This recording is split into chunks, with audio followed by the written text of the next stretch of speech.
Standoff continues between Nevada's largest teachers union and the Clark County School District. The teachers say they are owed raises under a new state law. The school district says that law doesn't fund a pay bump beyond the next 2 years. And this month, Governor Lombardo says the bill's language is contributing to the conflict. Fortunately, we have found flaws in that language as we move forward, in the distribution, the allocation, and, through the 17 different districts, and what exactly are those funds intended for within that bill. Now, in total, the law in question sets aside an additional $250 million for teacher pay. The Clark County Education Association says the $180 million that CCSD would receive is enough for a 10% raise in year 1 and an 8% bump in year 2. The district says it can only offer 8.5% in the first year and 2% in the second. So, will the new funding for teacher salaries run out in 2 years? Mike Allen getting answers tonight from a state lawmaker who co-sponsored that legislation. Mike. Yeah, Joe, the real question is there a sunset clause in that bill? I did talk to one of the co-sponsors today, Ruben De Silva, an assemblyman out of Southern Nevada, and he cleared up a little bit of the confusion of the wedge that is driven right now between the school district and the teachers union.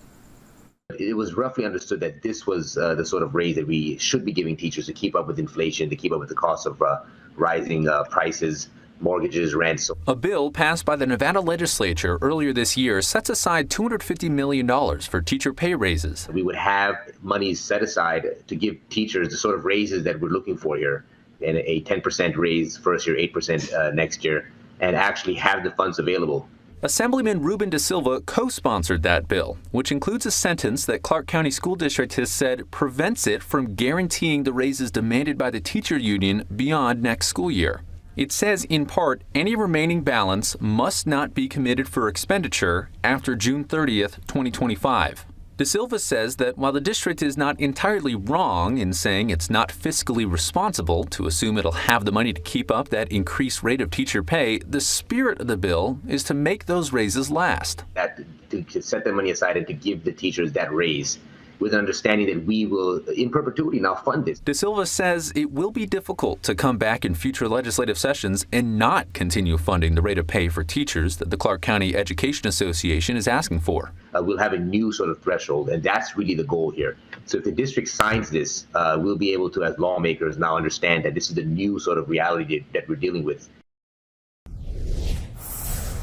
Now, earlier today, the Clark County School District announced it's going to use 66% of the funds allocated by that Senate bill that was passed earlier this year. And it did not update its offer to the teachers union, which in part says it's still not budging from its demand of 10% the first year and an 8% raise the next. Reporting live tonight, Mike Allen, Fox 5 News, local Las Vegas.